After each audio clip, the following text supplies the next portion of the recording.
Hey guys, it's Ryan Fowler with InnerMasculine Live here for another great episode. Today I decided to dive deep into my own story. We're also going to talk about complex PTSD, what that's all about. And then I'm going to share another client interview. I have lots of client interviews showing how the methods I found to fix myself and up, not just fix myself, but up level, up level. How did I find it? Why am I using it now? We'll show Pedro's story, how we helped him up level. But we're also going to look at complex PTSD because complex PTSD, it's pretty devastating. And so I'm going to share my story and I'm going to kind of dive deep. I know in bits and pieces here and there throughout. Hi, Spark 55. I've kind of given my story in bits and pieces, kind of gave a summary, kind of gave an overview. I'm really going to dive in today about everything a lot deeper. And I did have complex PTSD. I don't have it anymore. I did have manic depression, general anxiety disorder. Don't have it anymore. I had self-hatred, trapped rage, really bad trapped rage, anger, all of this severe. You know, I was a gamma male. Virgin until I was 30, just lots of struggles. So I want to share my background and then share some solutions. Now, we're going to be talking about this stuff, complex PTSD, etc. So, you saw my disclaimer at the beginning. I'm not a medical professional. I'm just sharing my story.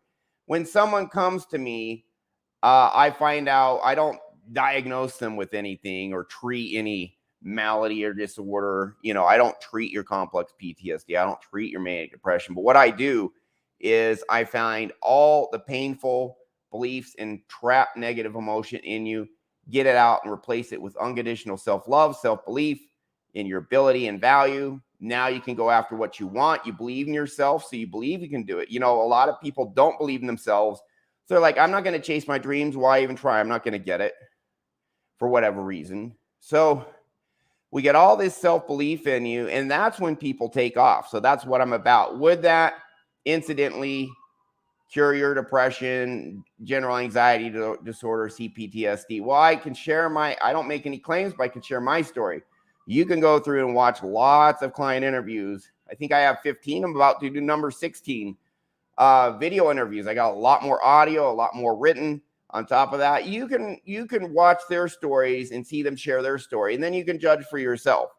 But to tell a little bit about my story, or to really dive in, you guys might have seen on other shows, I talked about having manic depression, and the reason for it was I was born into a family where my mom, because of her issues, her childhood abuse, and she had severe childhood abuse.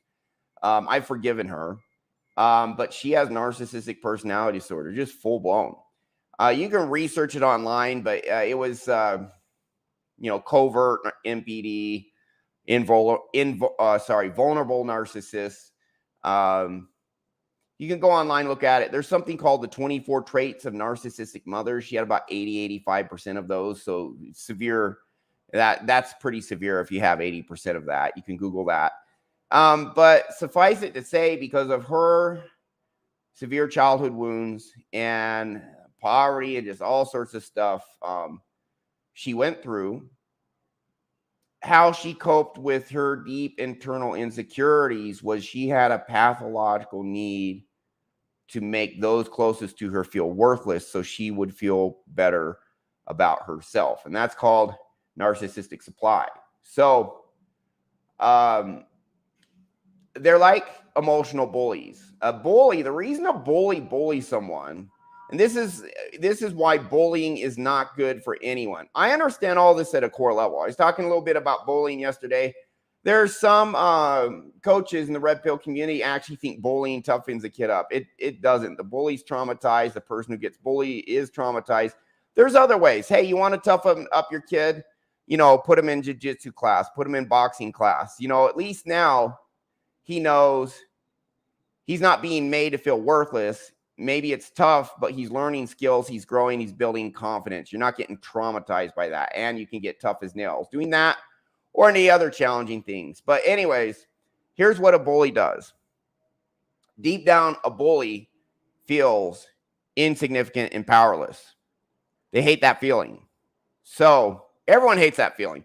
If I felt powerless and insignificant, no one cares, I don't have any power, it would suck for me too. So what bullies do is they say, hey, I just messed this kid up. I just gave him a bloody lip, bloody nose, whatever, fat lip. I feel pretty powerful now because I messed him up.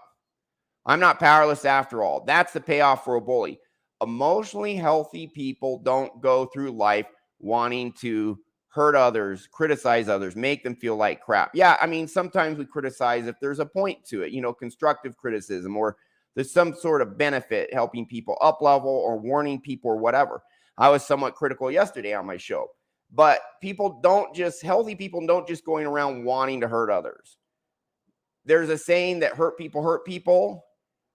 They're coping, they're compensating for something. Well, a narcissist is an emotional bully. Deep down, they feel insignificant, powerless, not good enough, whatever. And so they will emotionally make someone feel bad. And then they're like, hey, look, see, I'm not insignificant. I just messed this person up. I feel powerful now. I feel significant. So that's how my mom coped with all her trauma from her childhood. And it was just constant psychological warfare, multiple times a day. Could be very covert, very insidious. It could be disguised as, oh, I'm just doing this because I want to help you. I'm so concerned about you. It's kind of like, oh, I'm so concerned what a problem child you are, which is like, oh, I'm trying to help you because you're so worthless. She's, this is what narcissistic mothers especially will do. They'll present themselves as good mothers or righteous or maybe very attractive or, perfect in some way. That's another part of their cope is, hey, they don't want anyone to know how worthless they feel inside. So they're going to present this perfect version of them to the world to kind of put on the mask so no one will ever find what the true them is deep down. This person deep down that they're very insecure about, that they maybe they hate, maybe they just don't like it all. A narcissist they don't want to face their trauma and heal it. Their strategy is run away from it as far as possible and do everything I can to distract myself so I don't feel what's deep down inside of me. So they become emotional bullies. They present like a perfect version of them to the world. Men tend to be more the classic malignant narcissists, and classic malignant narcissists are larger than life. They're grandiose.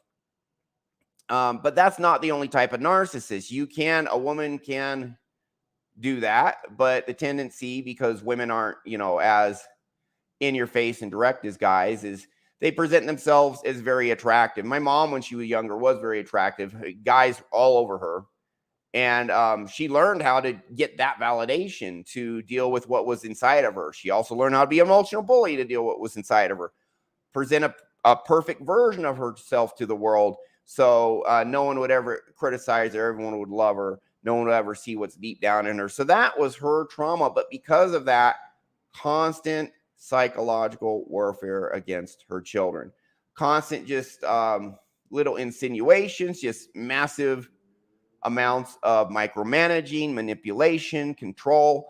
And when a parent manipulates their child to an extreme degree, they're conveying a message to the child, which is, you can't be trusted. You can't do anything right. So I have to be there every step of the way, showing you what to do because you can't do it yourself.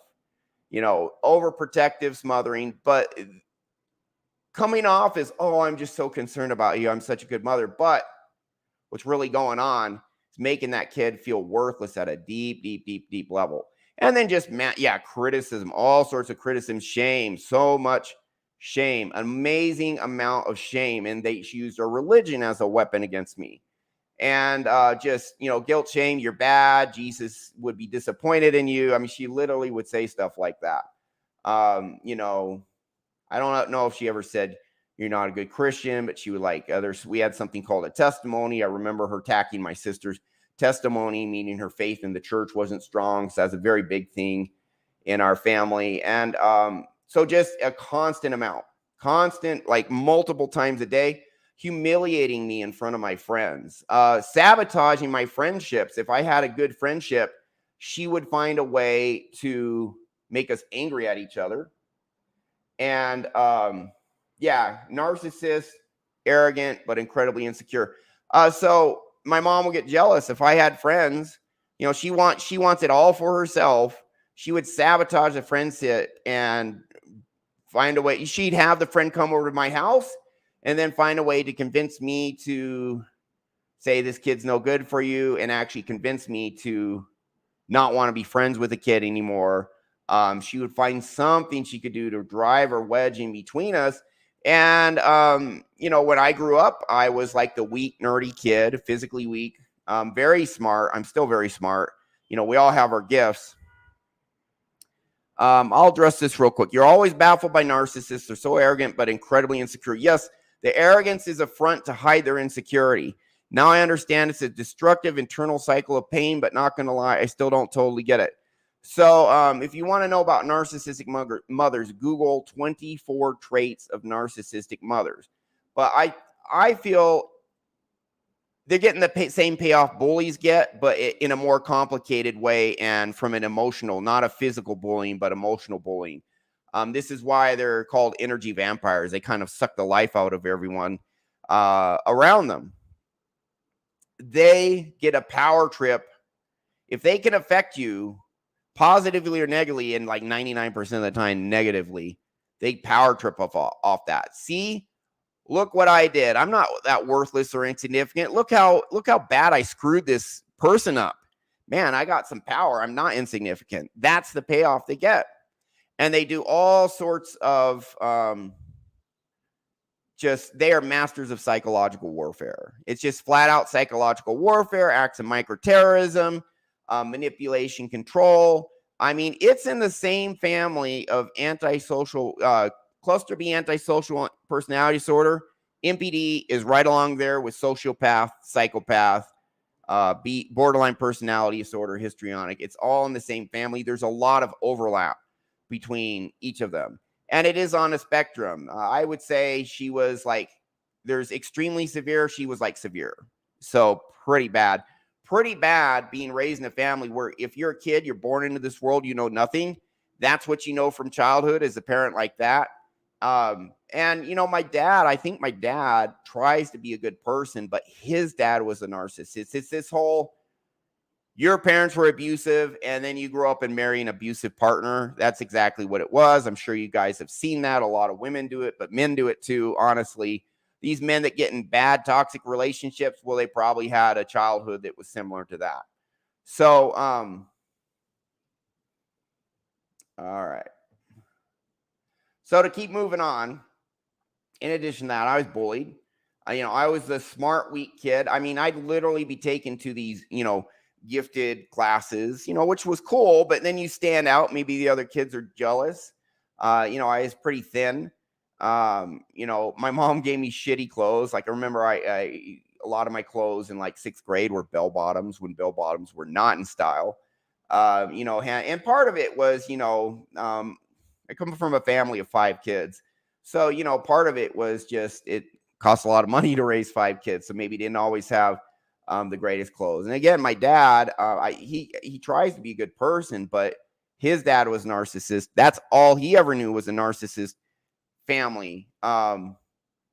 So very shut down. And growing up in a situation where being bullied at school, narcissistic mom, emotionally shut down dad, brothers terrorizing me to different degrees, although I get along with them pretty good now. I love my brothers and my sisters.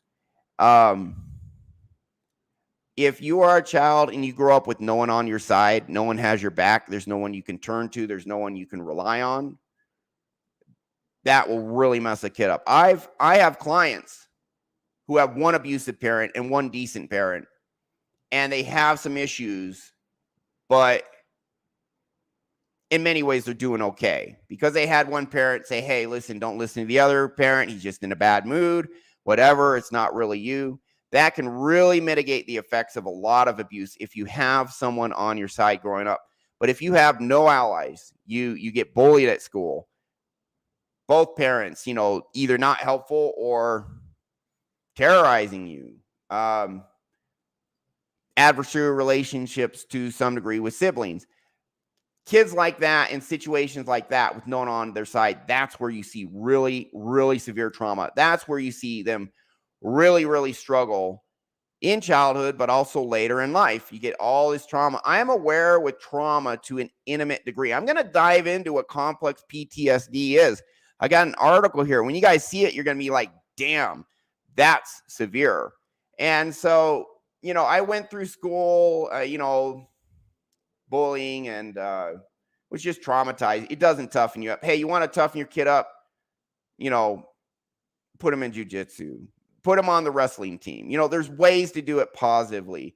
Anyone who says bullying will help a kid, they're idiots. At least in this area, they're idiots and morons. They don't know. They're inner game idiots. They might be very smart in other ways, but they're inner game idiots. They absolutely are. So they just don't know. They don't understand. So by age 18, 19, what's interesting is when you get away from a narcissist, that's where the damage really starts manifesting. I'm not sure why, for whatever reason, but the symptoms, not saying I had a happy childhood at all. I didn't, but the symptoms really start manifesting when you get out on your own. And so by age 20, 21, really by age, 19, 20, 18, my depression really started coming out.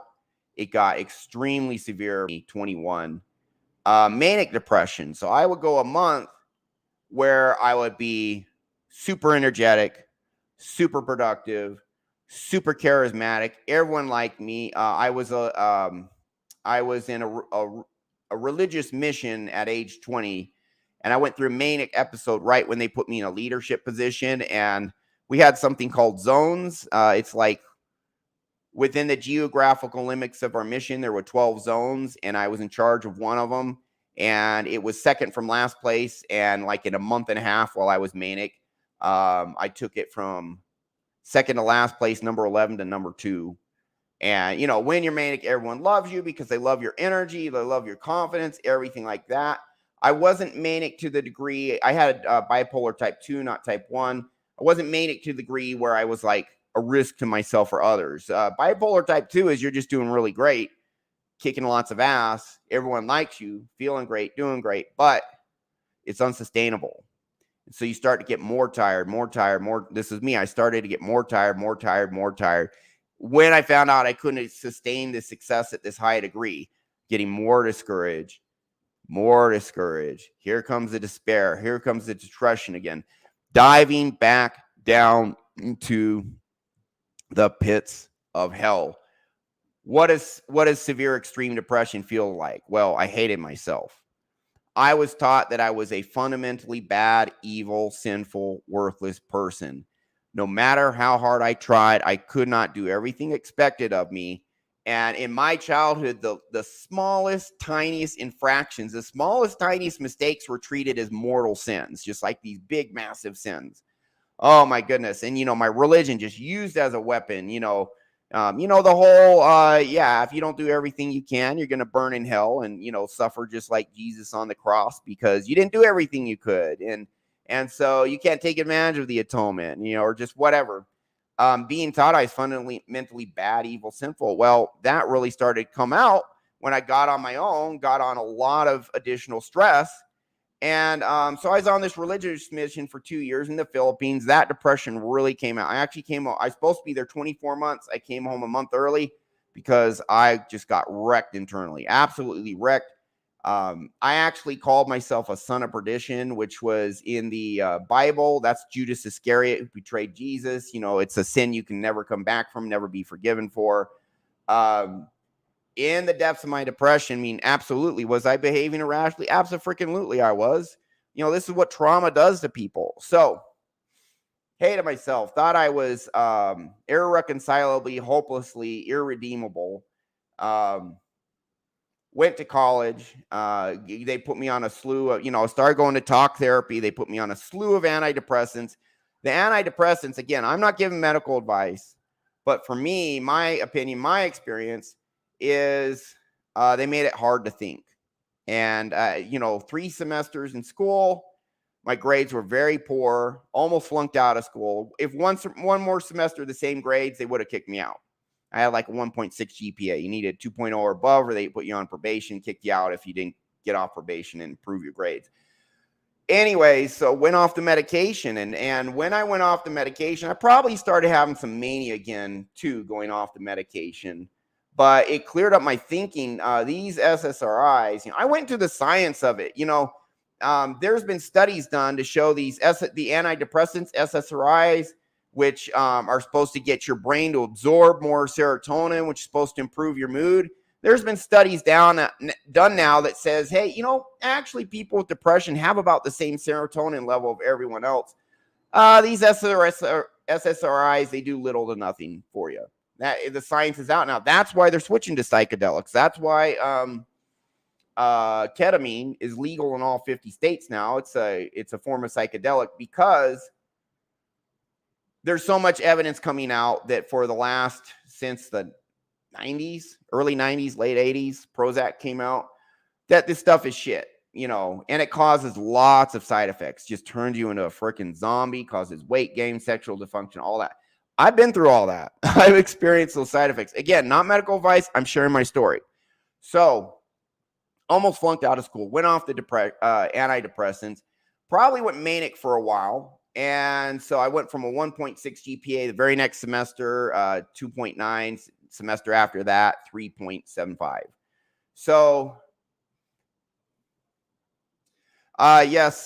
Spark, I'm gonna address this in a moment, but we'll put it up here because I did have anger and rage.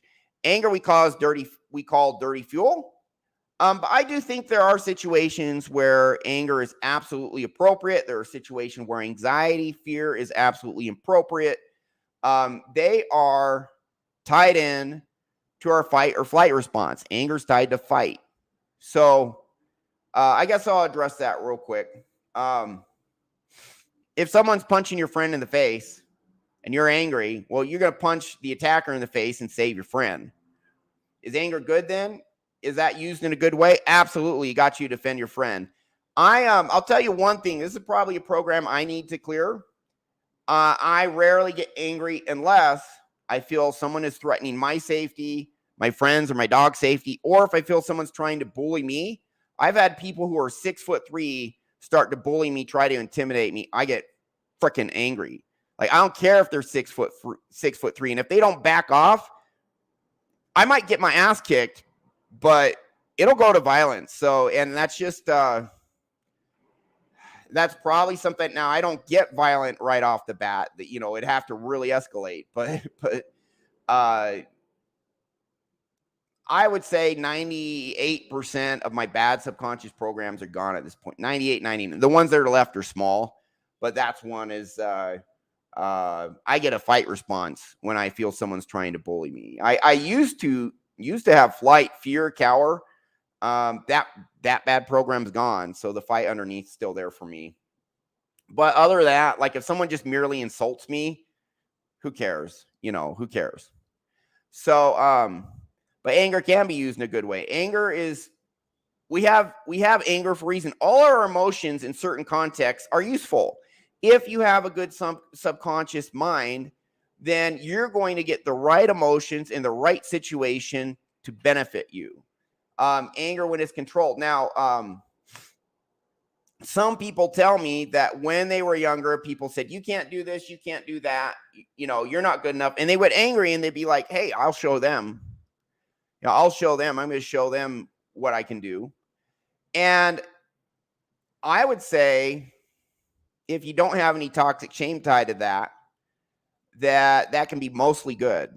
Because then it drives you to show them, see, and be like, see, I showed you, and now you're successful. But there's typically some sort of dirty fuel attached there too. Like you actually do get a little toxic shame when people telling you you're not good enough, and that toxic shame is tied to the anger, and that's why you want to show them. Because if they say you're not good enough, you can't do it, etc., etc., and there's no adverse reaction, there's not going to be a need for the anger. Anger is always a reaction to a threat. If the threat has no weight, you're not going to have the anger. So there's usually some sort of toxic chain tied in with, if you have like this permanent trapped anger in you, which I did. I had hatred towards myself. I had rage towards rage. I mean, rage was the way to describe it. Rage towards life. I felt like my life had been a multi-layered, carefully laid, complicated trap where it was designed so I could never win. Just incredibly frustrating. And, when you feel worthless deep down, you're trying to date girls, they got to pick up on that. I mean, the whole reason women shit test is say, okay, is this guy really confident? Does he really have his act together? What's in his internal world? Does he have internal strength? Because to them, it matters. If you are a guy who, let's look at this from an evolutionary standpoint. When the going gets tough and the guy gives up, the woman can die. If the guy runs away from an attacker, woman could die or get, RAP, what. If the guy crumbles, doesn't have that internal strength, that could affect a woman's survivability. That's why women shit test men. And now here's something here. And Space Doubt Chris. I'm curious, let me tell you, I've had clients come to me that had anger, like they had anger where you can tell they had anger. It was kind of like part of their persona, just kind of a low level angry look on their face, like all the time, kind of RBF, but for guys. And one guy had this anger and he was telling me he didn't even he wanted, sex with women, but he didn't care who they were as people, didn't want to listen to him. And he had this anger, and I think he had some mistrust towards women.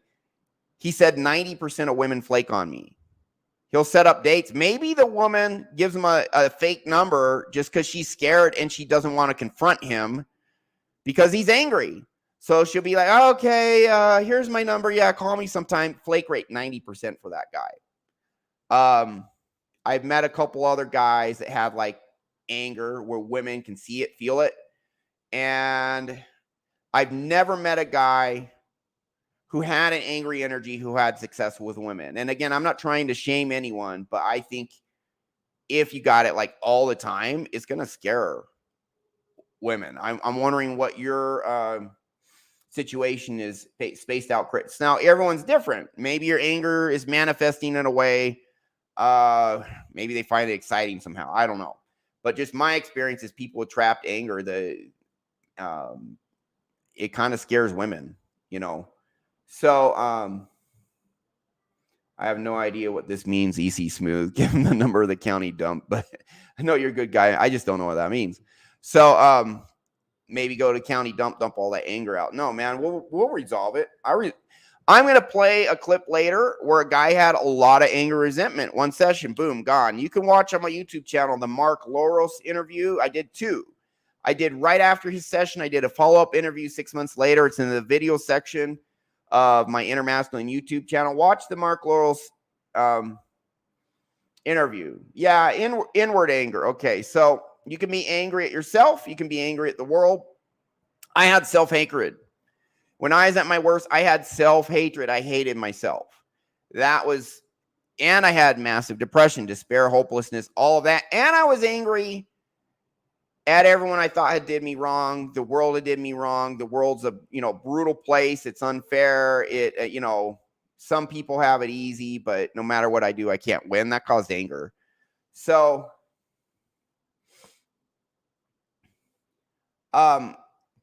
any anger can be useful. If you have trapped anger, having trapped anger in you all the time is not helpful. Anger is correctly used when it's used to respond to certain threats. Someone has punched you in the face, punch your friend in the face, get angry, kick that guy's ass. It's protective. But if you have it all the time, that is not proper anger. And yeah, anger towards yourself, not good. Anger towards your life, not good. Anger, we expend a lot of energy dealing with anger or just feeling angry. You expend energy. That's energy that could be used productively. So, okay. The woman gave you the number to the county dump. Yeah, okay, I get it, EC. All right. So, had a lot of this stuff. Man, I probably took a dozen different antidepressants when the psychiatrists were messing around with different stuff. It all zombied me up. I went off of them. If I didn't go off of them, I would have flunked out of college. As it was, I had to retake a bunch of classes. It took me like, I think 11 semesters to graduate from college, retaking classes, taking lower course loads so I could, handle it with all my stuff. It was 5.5 years to graduate, full-time student, not 4 years, like a lot, 4.5 years, like a lot of people. So the therapy I started taking did slowly help. After about 3 years, maybe after 2 years, I wasn't in the absolute pits of hell. I felt like I was in the absolute pits of hell, probably from age 19 to 24. My life was living hell.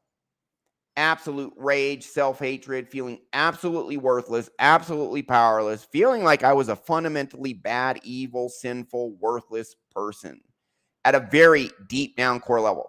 I remember my pain got so bad at one point that I remember being asleep and being aware of at some level of my pain. That's how bad it got. It was extremely, extremely painful. SSRIs made me a zombie. Most of the major brand names, they tried on me. I don't know if it's okay if I mention them or not. I don't know. But the major ones you've heard of, lithium for manic depression. I took that and they cycled me through at least 7 or 8 others, probably a dozen though. Did I believe I was working at the time? At the time, I felt like a zombie. I think they maybe helped me a little bit just by numbing me out.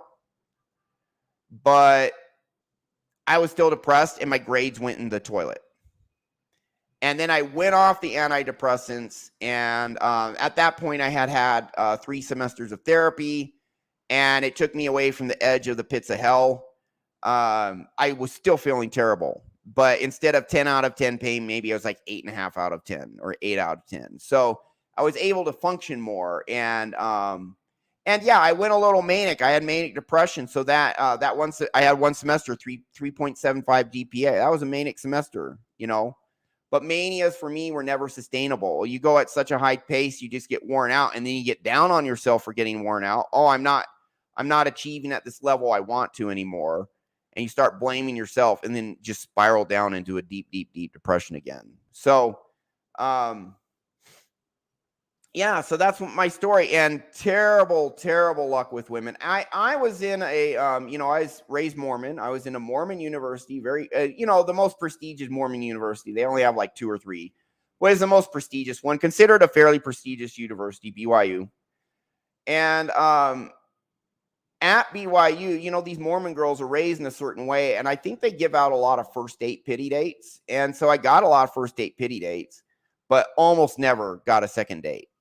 I remember like 1 year, I probably had 30 first dates and like 1 or 2 second dates and no third dates. And just striking out, just no luck at all with women. Just striking out, just I don't think I kissed any of the girls. Of those 32 dates, I don't think I had a single kiss, maybe a little hand holding and some hugs. That was like it. So, yeah, I was a virgin until I was 30 and 31 maybe. And, anyways, honestly, these women could see my trauma and they're like, dude, this guy has problems. That's why I never got anywhere with them. And just, if you don't believe in yourself and your value, they're not going to. Women are really, really, really good on picking up on all your micro expressions. They notice little tiny details guys don't notice. They're really good at that. So, yeah, no success. Well, after a few years of therapy, it took me away from the pits of hell. My life still sucked. but it was manageable. There was some, I could hold a conversation, whatever. But when you have trauma, practice, which is learning skills, does not resolve trauma. It does help you learn skills, but also I was in this hard blue ideology. And so there's so many false beliefs getting in the way that would keep me from maybe observing things how they are and drawing valid conclusions because of extreme blue pill delusion as well as trauma and everything. So honestly, yeah, maybe I got better at holding a conversation on a date. Beyond that, I don't think those 32 dates beyond that got me better at dating. A few small things. Okay. I know how to plan a date, right? I know how to pay for a date, where to go. Like I learned that taking girls to a park and doing a picnic, the girls seem to dig that, so I learned a few things, but there was so much keeping me in the way, blocking me from learning more, because of all my preconceived deep beliefs that conflicted with me understanding, female nature, true female nature, all that. Now I do way better now. Part of it's I'm in Mexico, but I was successful back in the United States. I was successful by most guys' measures. I was definitely above average with dating success in the U.S. Now it's just off the hook. Anyways, but I had to clear out trauma first. I just flat out had to. So moving on, graduated from college. I got a high paying job. There was massive amounts of trauma and just sheer willpower. I could only sustain the job for 10 months. I ended up, I got a sales job, and then they made me a sales manager. And this was like back in 2000. And I was making, in 10 months, I made $65,000 right out of college. That's 2000. That's not now. That's 23 years ago. So that's the equivalent of six-figure salary right out of college. So I thought I was doing great, but at the same time, massive anxiety all day, every day. My depression was still there, but it was kind of low level. The anxiety was incredibly bad. And then 9/11 happened. We went into a recession, lost my job, struggled for 3 years. How do you determine which bad program to get rid of first? Okay, I'm at about age 30, 31 now in my story. At age 38, the thing is you get rid of what hurts the most. You get rid of what hurts the most. I'll talk about that a little later. So, lost this job, started a business failed after a year. Got to the point, couldn't make my car payment, couldn't pay my rent, had to move back in with my parents. Hi, Jay Lee. Cheers to you too, sir. And I was broke for three and a half years, just absolutely broke. Started a second business that did take off, but first year and a half, 2 years did not take off. I was probably at an average income from age like 28 to 31, 27 to 31, probably at an average income of like $1,500 a month, which is probably $2,500 a month now, but still, I mean, I couldn't pay. It's just not quite enough to pay the bills. And so after like a year and a half of that, all my savings were drained and had to move back in with my parents. And I felt my business felt like a total loser for 6 months. Just 6 months of feeling like an absolute worthless loser, playing Xbox in the top room of my parents' house. And I would try to get these sales jobs and other stuff. At this point, I just hated sales because sales caused, for me, I was doing cold calling. It caused so much anxiety. The thing that kept me going through the anxiety is it's like, I have to do this to survive, but got to the point where I just hated sales. Sales for me was all about making money, and I was successful for a while, couldn't maintain it. Again, manic depression, go through these manias, do great. You get worn out, and there everything goes to crap. And it was still playing out in my life. And the depression, the manias weren't quite as bad, but when there were manias, I was doing great, but couldn't sustain it. I had a pattern of, I would have sparks of brilliance, couldn't sustain it. So back down into the pits of hell. So now I'm at about age 30 and a half, something like that. Could not, at this point, been broke for like 3 years. I did start a second business. And the second business, work from home. I did this business for almost 20 years. Eventually, like my best year, I made over 300 grand. It eventually, and I had many years well into the 6 figures. So eventually did take off. And I had, I don't know, 9 years after I found the healing stuff I found. EC, you know what? Invest in yourself, because I get massive results. I did this on myself. Email is ryan@innermasculine.com. So you see here, InnerMasculine.com. It's just Ryan and then @innermasculine.com. I'm only booked out about a week and a half right now. Usually I'm booked out 2 or 3 months. Because of the Enneagram Healing Summit, I am going to raise my prices pretty soon by about $100. And furthermore, I expect within a month, 2 months to be booked out 3 months. It's just how it goes. I just know how things go. I know how it goes. This is like, I have been less booked out now than any other time in the last 4 years since I've been doing this. So just letting you know. But, if you don't book, it's okay. But, invest in yourself, Anyways, love you, EC. So, to keep moving on, felt like a loser. I was still not recovered yet. I had not found how self-hypnosis, but my business did eventually start taking off. I did have 3 years. I had 1 year in the 6 figures when I was still in my trauma. Again, couldn't maintain it. I had 2 other years close to 6 figures, not quite. And then 2008, 2009 hit back into the depths of depression. My income went down by 70%, struggling again. And so you would see this, my manias, initially they would last for a month or two. After a while, when I got some therapy, they became less intense and would last longer. And so I'd be productive for longer. But, after 6 months, go back into the pits of depression. The highs and lows, because of cognitive behavioral therapy, talk therapy, the highs and lows weren't as bad, but they were still there. I was still not doing good at all.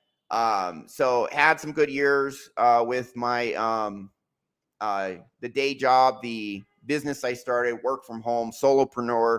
I protected wealthy people's wealth from lawsuits. I did business planning. I did estate planning, which is the planning to succeed, your wealth pass it to heirs efficiently so the heirs can't squander it, so creditors can't take it, etc. Develop some niche tax planning.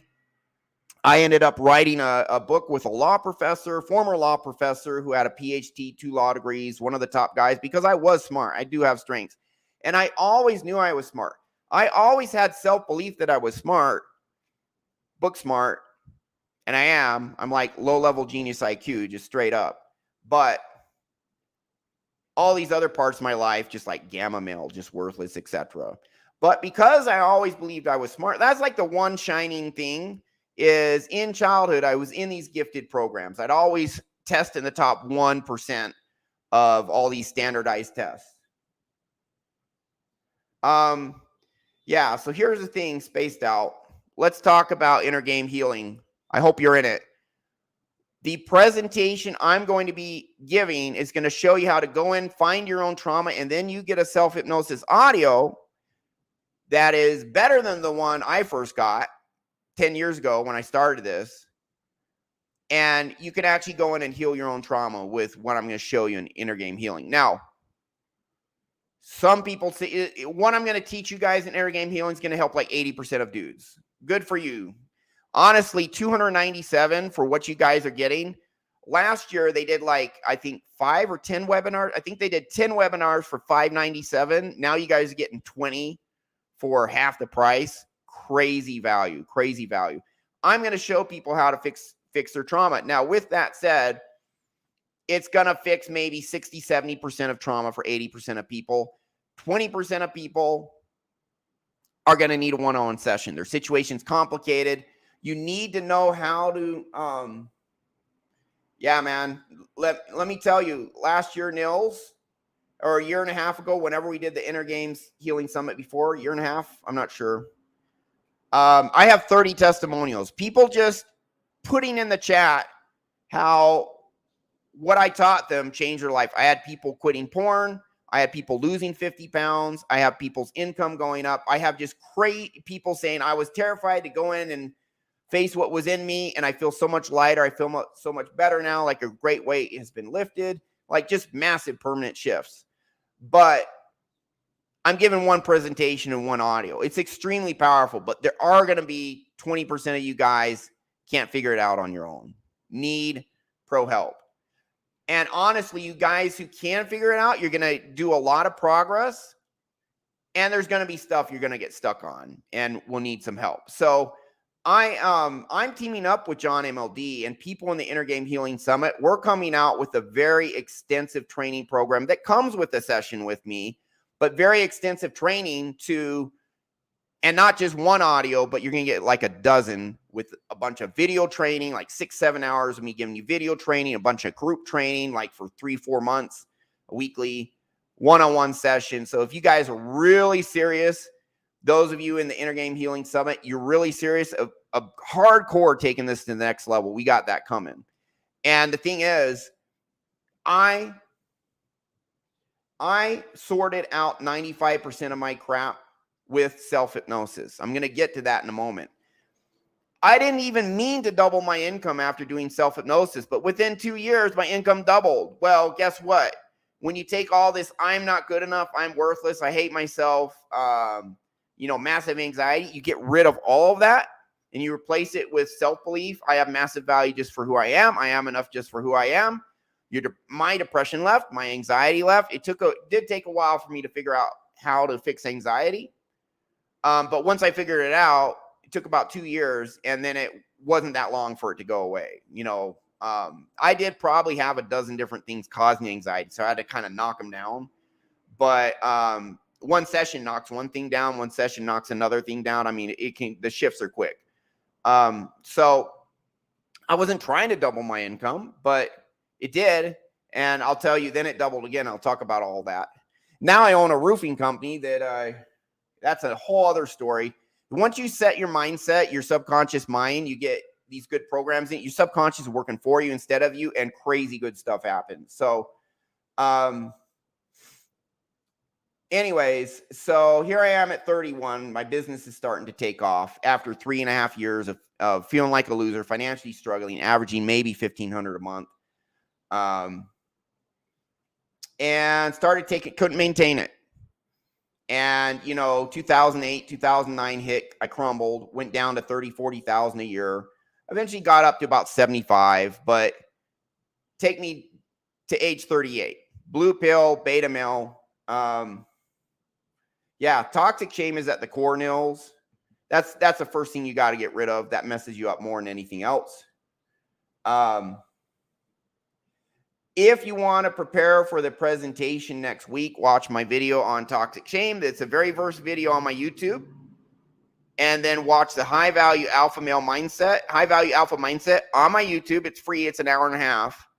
And then there's another hour and a half, session preparation and how to prepare for your subconscious. That's 3.5 hours of like in-depth stuff for free on my YouTube. I give a lot of free stuff.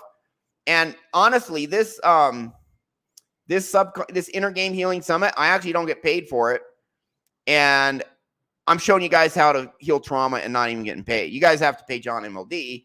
And yeah, I mean, there's benefit to me. I do this for a living. I will get sessions, that I get paid for, and there's other stuff coming down the pipeline. I'm fine. Don't worry about that. But I am giving you guys, someone comes to me for a session. There was another guy in the Inner Game Healing Summit Masculine Empowerment Network. He was charging more than me for a session, anywhere from 45 minutes to 2 hours.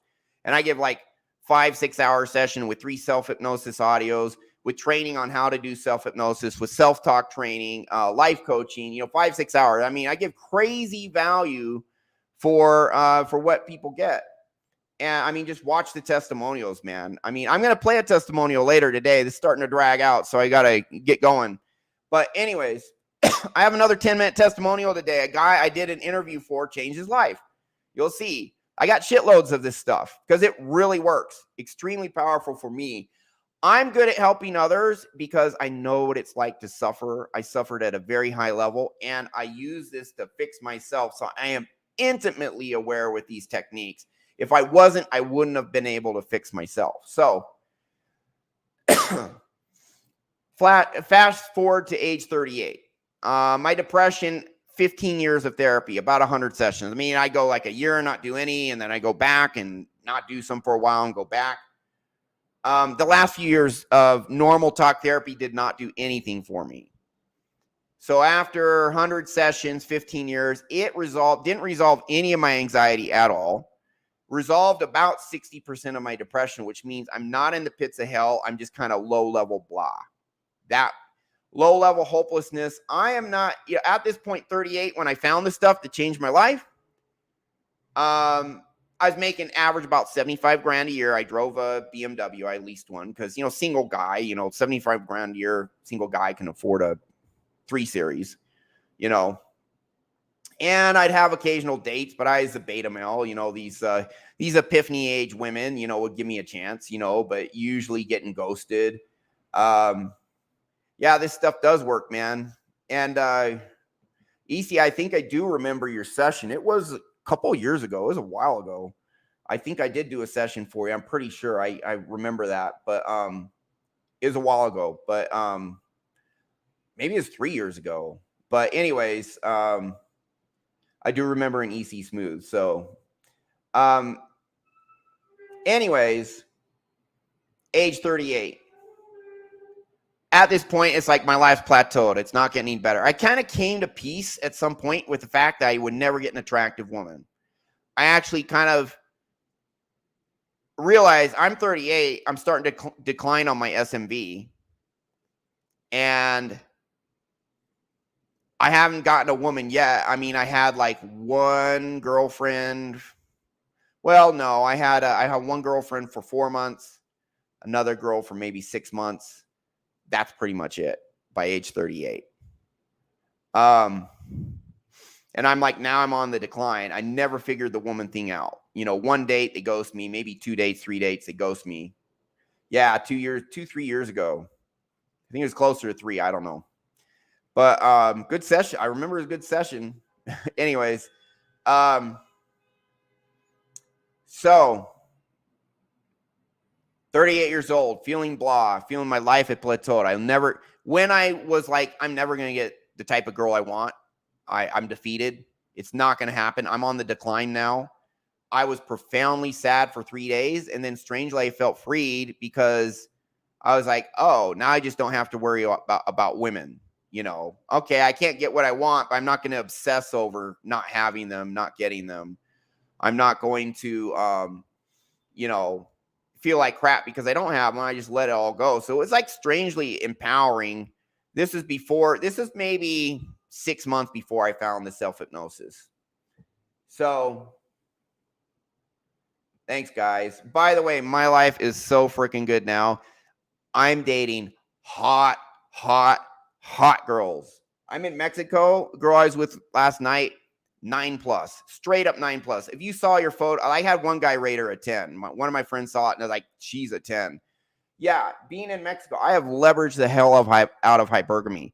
The average Mexican guy is 5'7", makes $800 a month. I come in making 20, 30 times that, 5'11", living in the wealthiest part of town. Everyone knows I'm in the wealthiest part of town in Mexico City.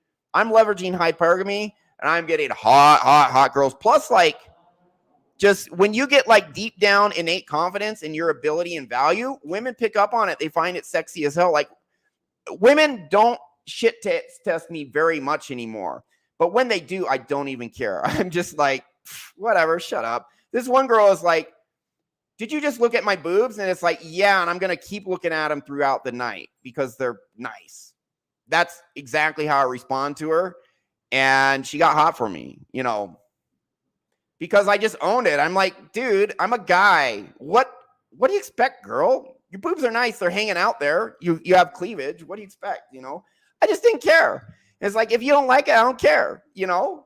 I knew she was, and she could tell that I knew that she was just being a dumb girl shit testing, whatever. Game becomes very natural. At least I'm going to go into that. I got to cover some other stuff. Shit, this is going to be an hour and a half today. That's cool. I don't have a session after today, so that's cool. But listen, man, it's going to start getting good now. I'm giving you like the deep dive on my story. I haven't gone into this much detail anywhere else before. And this is a story worth telling because I know there are just millions and millions and millions of people profoundly suffering, and it doesn't need to be that way. I'm here to tell you guys it doesn't need to be that way. So I'll address this game thing, but I got to do some other stuff first. So, age 38, I just came across a YouTube video talking about narcissistic personality disorder. It kind of light bulb went off in my head. Started doing more research. Oh my God, my mom's a narcissist. And I had massive rage towards my mom for a long time. I didn't have any rage. And then when I got into therapy, I realized all my depression, all that stuff was because of the stuff she was doing. It was covert. They try and be very covert. I'm just trying to be a good mother. I was born into this family where, if you're a fish born in a dirty water, your gills hurt, but you don't even know how dirty the water is. It's all you've ever known, right? So rage, just all this stuff. I forgave her because she had a terrible upbringing just like I did. And that's just narcissists develop NPD. I mean, by age 12, they're full-blown NPD by age 12, 13, 14. Before they even know, they're not old enough to understand the terrible consequences of their coping mechanism. They're going to exhibit narcissism. Age 6, they're already exhibiting signs. Age 12, it's pretty much locked in. That's just how it is. So, came from hurt trauma. Hurt people. People hurting inside who were hurt others. That's how it is. So, age 38, found this NPD videos and just dived in. I was like, oh, holy shit, this is what's going on. Oh my goodness. So dived in, did all this research, found out all about NPD. It is a narcissist personality disorder is a very baffling, complicated, extremely complicated, confusing. I understand it now. Takes a while for you to wrap your head around it. It's a very complicated defense mechanism. Tied to trauma, and what narcissists do so much is covert. They're acting like they're helping you while they're making you feel worthless, and they're very good at disguise. If they can disguise the abuse, you're going to keep them around longer. If someone punches you in the face, you're going to react adversely. That's it's obvious they shouldn't be doing that. But if they couch their abuse in loving terms to confuse you, you won't retaliate back if you buy their act. And as a kid, you definitely will. It's your mom, right? You'll keep them around. So yeah, there's a reason they make it covert. But, yep, thank you, Spark. Thanks, guys. I'll get back to the natural game thing, too. So just some other comments here. That's great. Nice. Actually glad it's a story worth telling, let me tell you. Because I know, dude, I know from experience, tons and tons of men and women are struggling.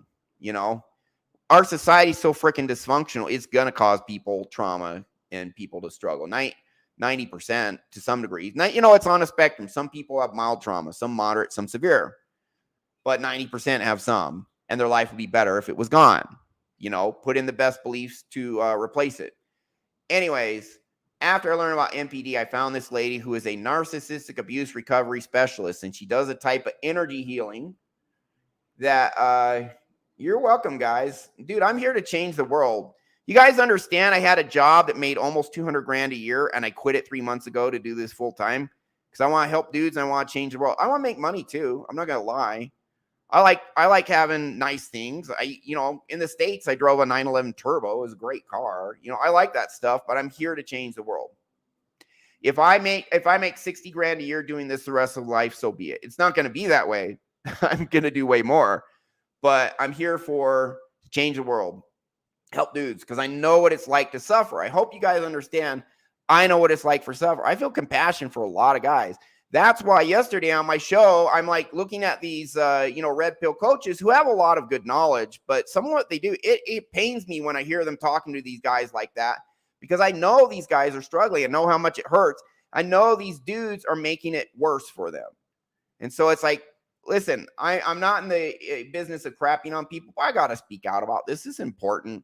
You understand this tough guy attitude and like criticizing those you're trying to help in a shame-based way, making them feel like crap. Dude, it's just the neuroscience is out. The psychology studies are out. It's terrible. They need to stop. Best case scenario is they're ignorant. Worst case scenario is they're just doing it for clout and to look good. And, I don't know which one it is. Maybe they're just ignorant. I'd like to think they really want to help guys, and maybe they do. But, I know what it's like to suffer. I know what it's to be on the receiving end of the bullying. That, no, it doesn't help. Being bullied doesn't help. Being bullied screws you up. The only way it helps is when you overcome all that trauma. And now I have such an intimate understanding of the human psyche because I had to gain that understanding to heal my own trauma. So that's a silver lining to being bullied. But, most people never get that recovery. And so there's no upside for them. If they don't get recovery, they go the rest of their life traumatized. It's all downside to being bullied. So, and the bully deserves zero credit for what they do. But at the same time, they're traumatized. Bullies are traumatized people too. It's just hurt people. That's how it is. So found this healing program, MelanieToniaEvans.com. She has a YouTube channel. Her YouTube channel is great. She is fairly woohoo. She talks about the quantum world and like all this, spiritual stuff, and maybe you're into that, maybe not. But I will tell you what, her methods are massively effective. They're just massively effective. And I'll tell you guys some cool stuff. You may have heard this before, maybe not. She called her program Quanta Freedom Healing, kind of an energy healing. It's really self-hypnosis. She never uses the word hypnosis, but that's what it is. And so I'm like, well, I have I'm a victim of narcissistic abuse. I figured that out at age 38. I'm going to try a program. First time I tried a program, didn't do anything. So whatever. This is why you keep it up, guys. Doesn't work at first, keep it up. Learn more, keep it up, keep going. Second time I did her program, I'm listening to an audio of her talking, guiding me through a process of going inward, locating my trauma, the painful emotions, the painful beliefs, getting them out, replacing it, she uses symbolic imagery to get it out of you, because our brains, our subconscious, our dreams are symbolic imagery. That's how we're processing stuff. That's how our subconscious works. It's matching patterns, and symbolic imagery is a way it processes. That's a pattern matching methodology. That's how it works. So she has me imagine things, find the trauma, connect to it, send it out, imagine things, and then meet my inner child, give myself love, approval, validation, have like light flowing into you. I use a lot of these techniques now, not all, but a lot. So the second time I was listening to her audio, she doesn't even tell you she's hypnotizing you, but she's putting you in this relaxed state. And so I'm like drifting in and out of consciousness. I'm like awake for a few minutes, very relaxed, fall asleep while listening to her audio, come back out, fall asleep again for a few minutes, come back out. I was doing that, sitting in my chair. And a lot of people doing self-hypnosis the first couple times or 3 times, this can happen. And you make yourself a little less comfortable. Keep doing it. Don't do it right before bed. Don't do it right after you ate like a carb-rich meal or anything. Do it when you're going to stay awake, if it's an issue. A lot of people it's not. But for me, it was. I was drifting in and out of consciousness. And what was really weird is I woke up one time while listening to her audio, and I looked over and I had sent myself a text on my phone. While I was out, I texted myself on my phone to my own number. And I woke up and I think my subconscious was like, hey, look at your phone. I looked at it. I literally sent myself a text while I was out. And I'm like, what the hell just happened? And I said, okay. I read it. The text said, when can we meet? I was like, what the hell is this? Why did I just do that? Well, her program, there's a forum you can get on, and like, Telegram chat, but like more of an internet forum. and talk to other people taking our program, ask questions. So I went on the forum and I said, I sent myself this text. What the hell does this mean? The funny thing is, as I sent myself the text, I fell asleep during what's called the inner child part, where you're supposed to meet your inner child. Yes, hypnosis does work while asleep, but it's better if you stay awake. Just FYI, especially if you have hypnotic suggestions, just you're listening to the audio and it's putting all this good stuff in you, suggestion-wise, then yeah. But other stuff, other parts of hypnosis are an active process you need to be awake for. So, well, your subconscious is on 24/7. When you're dreaming, that's your subconscious. It is on all the time at some level, just so you know. So, the mind can learn while asleep. Your dreams, your mind is actually processing things in your dreams, your subconscious. This thing happened. What does it mean? It's figuring it out. Anyways, so I went to this forum. I texted myself, when can we meet? And some insightful soul on that forum says, well, in the audio, you're going to meet your inner child. You keep falling asleep. And I think your inner child just texted you and said, hey, when are we going to meet? Wake the hell up. Meet me. The reason we have an inner child is our subconscious mind develops while we're kids. By age 8, 75% of our subconscious beliefs are formed. And they become set in stone. They become static and set in stone unless you do special techniques like what I do to change your deep down subconscious beliefs. So, if you formed a belief at age 6, then there's part of you who's 6 years old. That belief is set in stone at age 6. There's a part of you tied to that belief that's still 6 years old. This isn't woohoo. This is neuroscience. If you form a belief at age 8, well, guess what? The 8-year-old version of you formed that belief that is now playing out in your life now as an adult. So that's your inner child. It's these discrete parts of our life in childhood when subconscious programs formed, and they are tied to how our maturity level at that age. And a lot of people, when they have pain in them because of these painful subconscious beliefs, as a 6-year-old, you felt you were worthless, not good enough based on you got bullied or how your parents treated you or whatever happened. This trauma that's in you. Yeah, there's science behind this, guys. I've done a lot of research on this, as well as intimately using it to fix myself and others and getting massive freaking success. So, where was I? Okay. So if the 6-year-old forms a belief, then that maturity level is tied to that belief. That's why we call it inner child. So people have toxic shame. I'm not good enough. They have other painful programs in them that are painful. Those programs need healing. It's like that little 6-year-old kid who felt I'm not good enough is screaming on the inside of you from age 6 to come heal them. What do? We numb it out. We run away from it. We drink alcohol. We, porn, video games, numb out the pain. Don't go inward and heal it. Now, honestly, we were never taught to. So, yeah, the easy way out is just, oh, I got drunk. It felt better. Oh, I played video games. I could just zone out and have an escape for a while from this pain in me, right? So that's what I did. I wasn't drinking, but, as a Mormon, but Mormons don't drink. But, playing video games, anything I could do to just zone stuff out.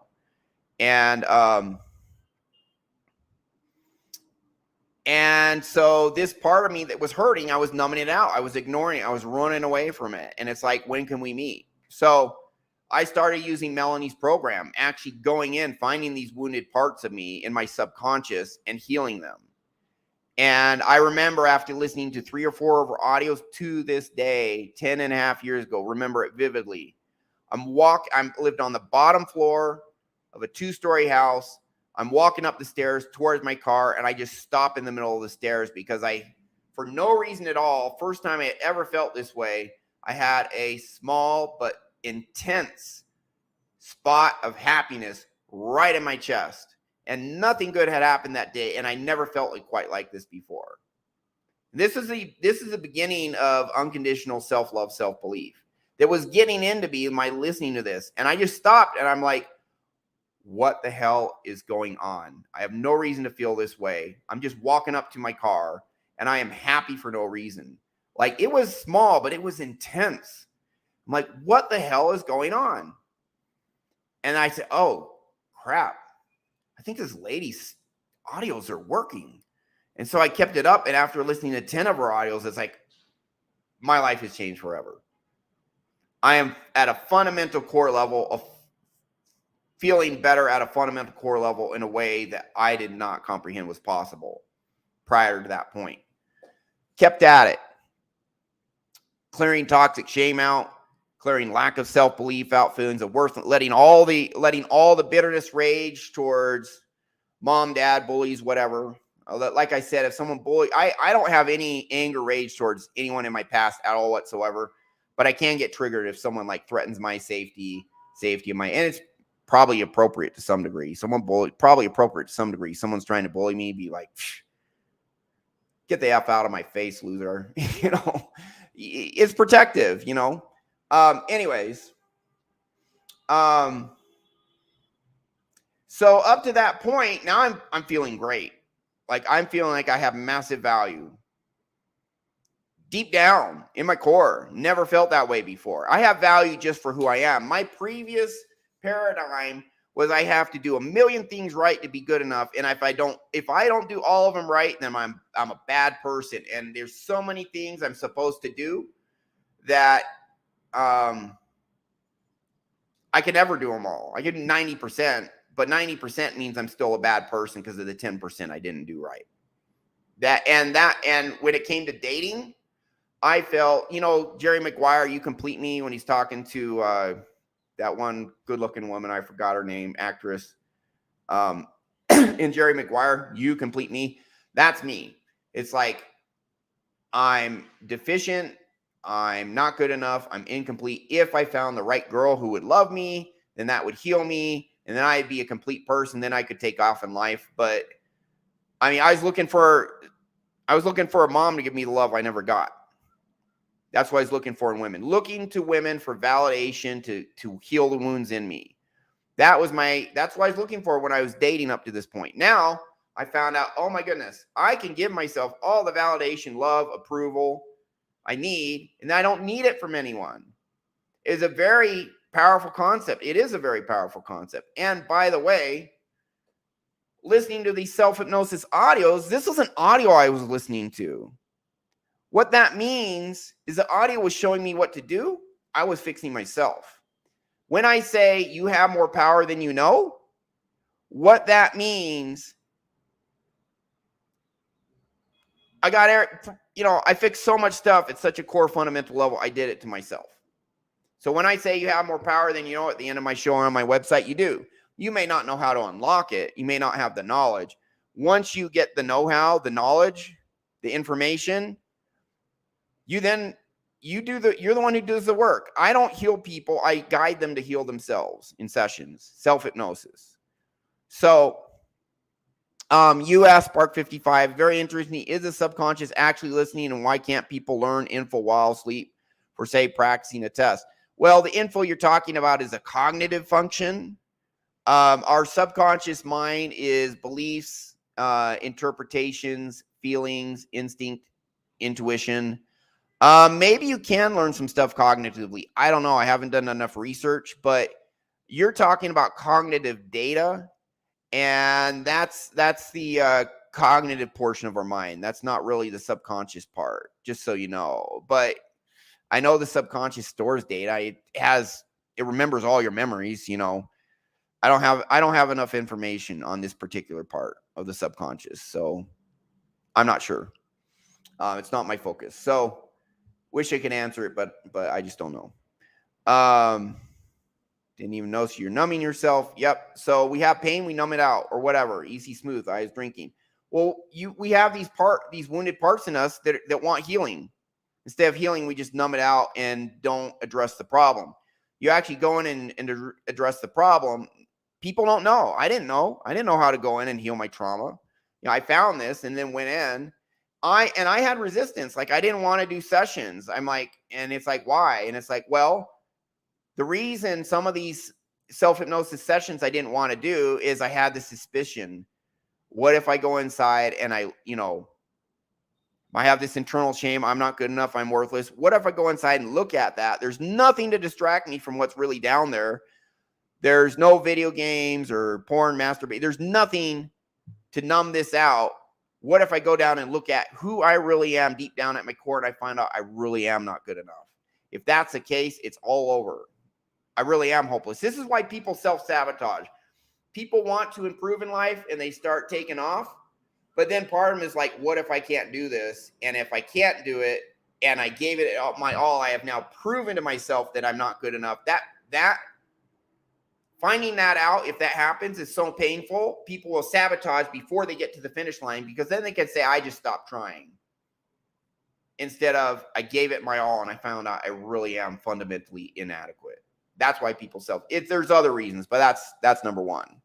So anyways, when you go inside, you never find you're not good enough. You find a hurt, scared kid that needs a champion.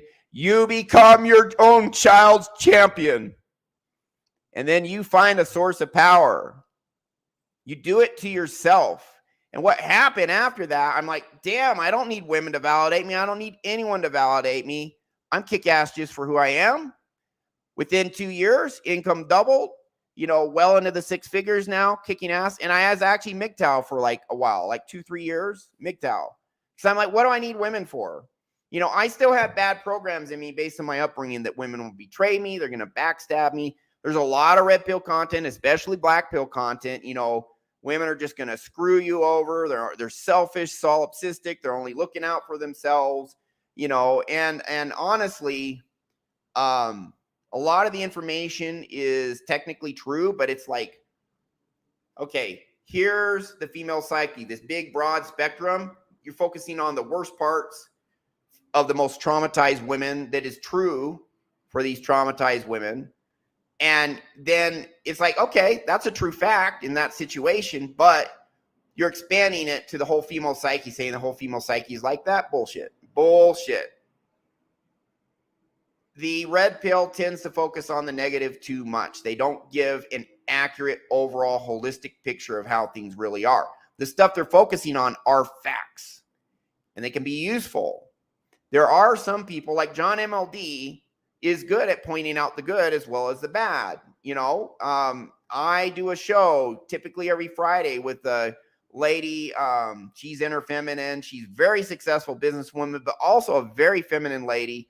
Very, very kind, wise person, Teresa. She shows you the best aspects of femininity, because the best aspects of femininity and what women bring to the table, the best aspects are amazing.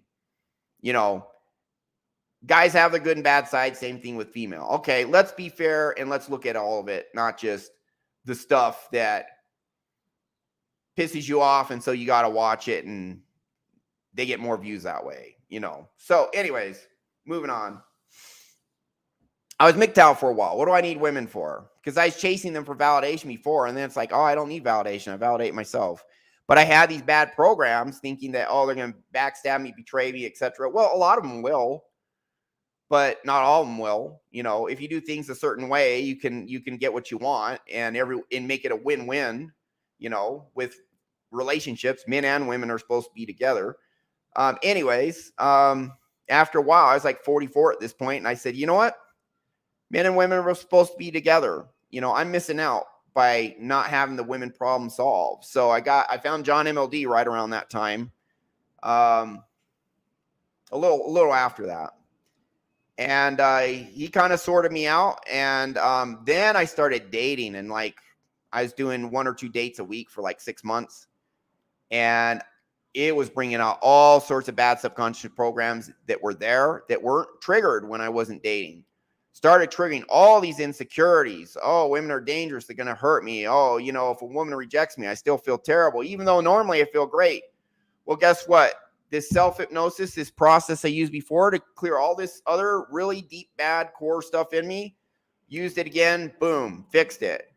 Started having a lot more success with females. Started having dating experience that I was 45 by this time. I didn't even know I could do stuff at 45. That I thought maybe I could get this girl at 25 if I was a top guy. Here I am, 45, getting the girl. Whoa, what the hell? 20, women 20 years younger, 25 years younger, attractive women, 25 years younger, 8s, every now and then a 9.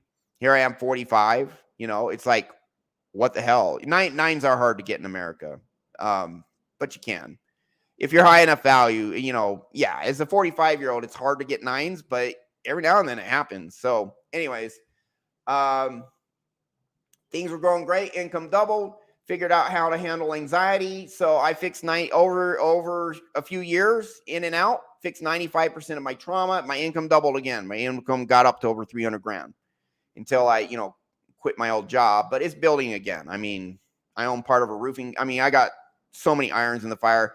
I'm partnered with 3 multimillionaires right now. Trust me, things are working out. Anyways, it's a building period. So, brings me to today. I put myself in a situation where I don't have to deal with woke BS. People are friendly. I have a very good friend here in Mexico City, moved to Mexico City. My dating life is through the roof. I'm dating girls who are 9s who behave themselves, that are good girls, 8s and 9s. One girl I'm dating now, she's over a 9 and she's a good girl. She behaves herself. So yeah, I still have to enforce frame a little bit, but I do it diplomatically. You can be a diplomatic alpha, put your iron fist in a velvet glove, women love it. Yeah. Hey, Tim. Well, it's being recorded. So my good friend, Tim, known him since 2004. He's doing hypnosis now. I've had 6 of my clients take professional hypnotherapist training. Tim, who knows me, took it too, because they see this. They know it works. I've been doing this 4 years and 6 people are pros now, 7, including Tim. Anyways, think about that. Why would they become pros? Because they know this is nuclear fusion that I'm talking about, that I'm teaching and doing.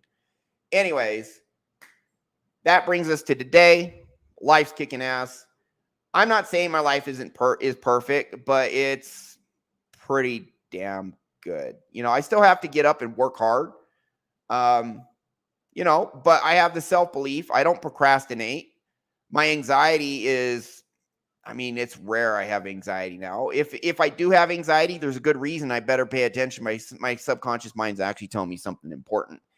So when you get in a good internal world, your anxiety tends to benefit you. Your anger tends to benefit you. This other stuff in the past that was really messing you up is now manifesting in healthy ways, driving you to success. So yeah, no one's life is perfect. My life is very, very good. I feel like have achieved and am achieving my dreams. I'm like living my dream life. It started with fixing your internal world. I could not do this. I'm my own boss, have my own businesses. I don't have to bow to any corporate person. I can live anywhere in the world, make money from anywhere in the world, high income from anywhere in the world, living exactly the life I want, having all my friends are super high quality people. I don't have any toxic friends. I don't have any toxic relationships. Like all my relationships and friends are like solid gold. If I date a girl and she's toxic, happens every now and then. It's the last date. I don't need that because I can get awesome, amazing girls to date, which I do. So put myself in that situation, but you got it. No way I could do it if I didn't fix my internal world. You can go to my old business website, pfshield.com, P as in Paul, F as in Frank, SHILD.com. Click on the video section. You can see videos of me from 15 years ago. You see how much weaker my energy was before I clear my trauma. My energy is so much stronger now. Really, and Tim knows. Tim knows me from back then. He saw me when I was a train wreck. So anyways, I'm going to show you guys. That's my story. That's the most in-depth I've ever given it. That's why I'm helping you guys, because I know what it's like to suffer. And this is so powerful that I have to share it with the world. I have to take this big. I have to change the world, because I would have profound regret knowing what I know. So helpful to me, knowing it can help others massively, people struggling. I know what that feeling's like. I have compassion for those people. I know I can help them. I know this works. I have to do it because it's so powerful. I'm on a mission to change the world. And hey, why don't you guys come along for the ride and start kicking ass too? I know you guys are kicking ass in your own way. but this will take it to the next level. The stuff I'm doing not only gets bad stuff out of you, it puts the best deep down core beliefs, a belief in your ability and value. Failure doesn't affect your value. Failure is just practicing, learning, and growing. The more you fail, the more you learn. The more you learn and practice, the better you get at anything until you have enough skill to get whatever you want. You get that deep down in your core and you just keep going. Things fall apart. You have hardships, whatever. It doesn't matter. You keep going. It's only a matter of time before massive success is yours and you get what you want when you have that in your core. So powerful. So I got to do it. And it's a hell of a ride. It really is. And thank you for being on this ride with me. I'm going to show you. I didn't even get to see PTSD. I will do PTSD complex, post-traumatic stress disorder. I'll do that on another day. It's really worth its own show. You're welcome. Spaced out Chris, everyone else, you're welcome. I'm going to show you. I'm going to end with this 10-minute interview of this guy I did a session for. He had a lot of internal rage towards his parents. He felt he did not have permission and was not allowed to chase his dreams. We got that out, and then he chased his dreams, and he got what he wanted. So I'm best train wreck I ever met. Yeah, thanks, man. That's a left-handed compliment, but I'll take it, man. Yeah, thanks, guys. I appreciate it. Yeah, well, it's already changing the world, but I want it not just change 100 or 2, 3, 4, 500 people. I want it to change millions. That's my goal. So, and that's why I'm doing like group training. I've healed 95% of my crap. I healed with self-hypnosis. People say it doesn't work. I'm a living testimony. It can work at the deepest level. You do need to have skills. You need to develop awareness and knowledge. Now, Inner Game Healing Summit, those of you signed up, I'll give like a 3-hour presentation, and 70, 80% of you guys are going to fix 60, 70, 80% of your trauma with that little training. The more complicated stuff, that's where you need more training. And I had to like research and figure stuff out to fix 95% of my stuff. 5% I did need someone's sessions for, live sessions. You'll greatly accelerate your own healing if you get a live session, because I'll show you, you get an expert showing you what to do. But you guys in the Inner Game Healing Summit, the stuff I'm going to show you, use it. It'll fix a lot of stuff for most of you guys. A lot, like it'll change your life for most of you guys who are struggling. So I'm going to end with, and I think it's April 12th is my presentation. I don't think John MLD is recording these presentations for you guys in Inner Game Healing Summit, because people are sharing a lot of personal stuff. So it's kind of like, if you miss it, I don't think it's recorded and you can come back. So just understand, if you're in Inner Game Healing Summit, be there for my show. You will get the audio and the Dive to the 5 worksheet and stuff, but be there for the training on the day it's presented. All right, so let me show you this guy. It's just a 9-minute interview. Did a session. I ended up doing 2 sessions. Guy got massively better. And so I'm just going to show you. This is Pedro. I did this 2-3 years ago. Here is his story. I believe this was right after his session, and he tells you what the one session did to change him. And I kept up with him a year or 2 later, still in contact with him, and he said the benefits I got from that session were permanent. That's how it is. 95, 99% of the benefits in the session stick with you and are permanent. So here we go. Going to share this, and then we'll wrap up the show. In a white light on my Pedro. eyes, and the room was completely dark. This is this stuff I do can get pretty intense, man, because when you're in hypnosis, your imagination can become a lot more vivid. Yeah. Oh wow. Subconscious mind. Your subconscious mind is where your dreams come from. So dreams can be very vivid, and so when your subconscious is at the forefront, it can all be very more intense than it would otherwise be for that reason. So how do you feel? Did that surprise you? That I need to start researching how to be a car mechanic and stop wasting my time on being something that I don't enjoy. So his dream was to become a car mechanic for Lamborghinis, Ferraris, high-end vehicles. He felt he didn't have permission to do it. His family didn't want him to do that. They wanted him to get like a 9-to-5 white-collar job. And he didn't do it for that reason. He felt he couldn't. He felt he wasn't allowed to. it'd be bad. He'd be wrong if he did. Like deep down, he had this resistance to chasing his dreams. That barrier is gone now. Now he's just going to kick some ass. Fuck yeah, man. 100%, bro. I would say do it in a way that's smart, meaning don't just quit your job today. No. But they got schools in Orlando here that I can take classes while I work. Yeah, move towards that goal. I when I lived in Utah, I knew a guy who was a Ferrari mechanic. He was a cool guy. And yeah, that sounded pretty cool to me.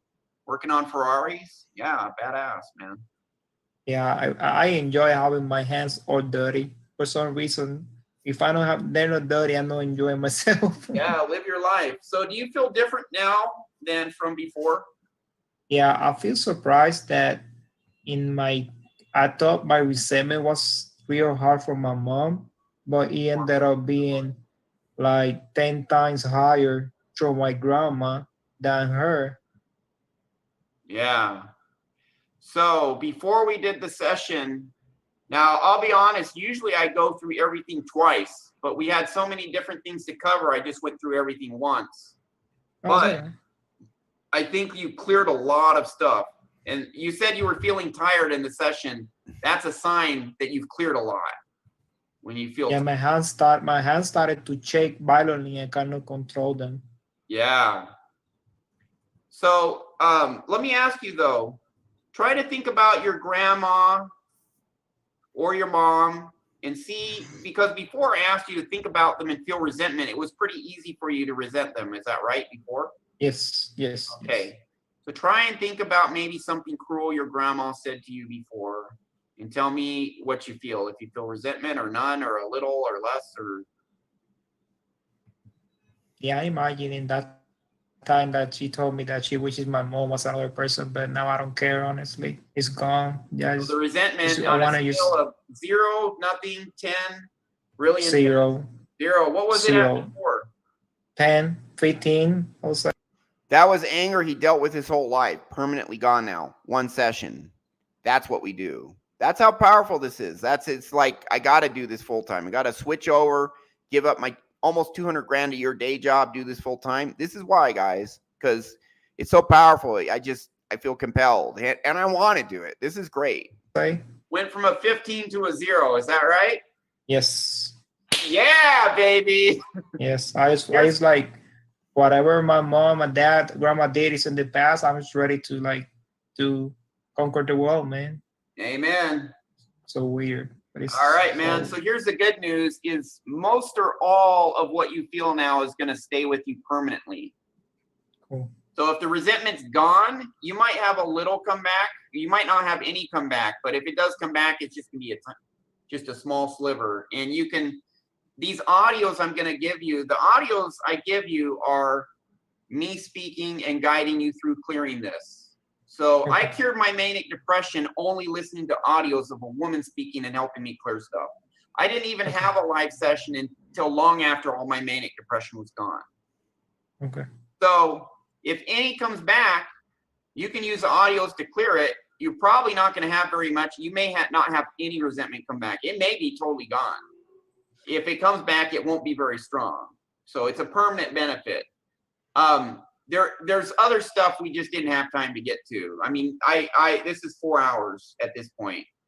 So, yeah, but I just to be honest, I always feel like I have no purpose or I'm like lost. And for the first time in my life, I feel like, okay. Man. What's your purpose now? Go chase my dream and work with cars. You know now, don't you? I always wanted to do it, but I was ashamed that I was gonna disappoint my parents. I always wanted to do it, but I was like, man, I don't want to disappoint them. But so you felt held back before. Do you feel held back now? Oh no. Yeah. No, I just want to do it. And you better follow up with me, bro. I want to hear from you in a year or 2 years or whatever, 6 months. Yeah, I'll be attending all the webinars because we got the quarter 3 and 4. So. All right. So one of the reasons, again, I respect your right to whatever, your privacy or whatever.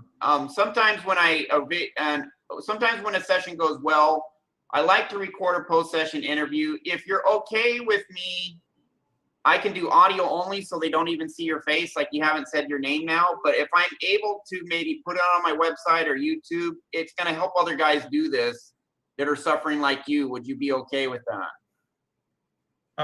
You Yeah. can say no. Yeah. No, do it. I mean, if it can help someone, because I had a lot of trauma, like real bad. So yeah, if it can help, he can help anybody, sure, do it. Yeah. If They this put my gets face in my someone name. suffering to do it, that will cure their suffering. If it helps them decide, you know what, I'm going to do it because it helped you, then they do it, then they cure their suffering. So I want to get, I really want to get this out to where it's mainstream, to where your normal psychotherapist, to where this is taught in universities and where everyone's doing it, because it'll change the whole world. You know what I mean? Well, I'm gonna put it in this video. I spent more than 2 years on treatment, and in 4 hours, I feel way better than 2 years. So it's how real it is. Did you hear that, guys? 2 years of normal therapy, one session did more than all those years of therapy. This is the real deal. It never cured me. I numbed it down, but it never cured it. So 2 years of treatment, scale of 1 to 10, all the 2 years of treatment, scale of 1 to 10, how helpful was that 2 years of treatment? 5. And how helpful was this one session? 20. Thank you, sir. You did it. I guided you through it. You did the work. You were the one letting it go. I'm just showing you how. And do you know what that means? Thank you. Do you know what you did all the work? Do you know what that means? That I was ready to let go. You were ready to let go, but it means you have the power to overcome all this. You're the one who overcame it. I showed you what to do, but then you did the work. You can listen to these audios. You know how it works now, right? Yep. You feel the trauma in you. You locate it. You intensify it, ramp it up, and then you send it into the tornado. You meet your inner child. He gets healed. The light flows in. You get rid of the bad. You get rid of the trauma. Then we have the light flow into you with the inner child, and you take out the bad, you put in the good. That's what we did. Okay. It's the key to the universe. So you're like layers of the onion. All of us are. We peel back one layer of trauma, and there can be other smaller layers underneath. They're not going to be as bad as the big one we just cleared, but maybe it'll be a week, maybe it'll be a day, maybe it'll be a month or 2 months. You'll start to notice, hey, I have this other stuff that's still bothering me. The really bad stuff that I cleared is gone. Or maybe you have to listen to the audios 1 or 2 or 3 times and then it's gone, but we got most of it, or maybe we might have gotten all of it today. But if not, you'll clear the rest with the audios. There won't be that much, you'll clear it. And then you maybe notice other stuff that's messing you up. You clear that with the audios too, or you get another session with me. And it just gets better and better. You clear more and more, you get more and more confident, you believe in yourself more, and then you just start kicking more and more ass in life. And it just gets better and better, my brother. This is the key, man. After this, I got that computer thing coding with just tomorrow, but I'm like, I don't want to do that. I want to work with cars. Go for it. I always wanted. Go for it. I want you to send me pics of you working on a Lamborghini, man. Yeah, I'm gonna try to see if I can register in August on the schools here. I'm gonna become a multimillionaire so you can work on my Lambo. All right, bro. I can take I don't think I'll get a Lambo ever, but who knows? Maybe I will. I don't know. Hey, I like your Beamer though.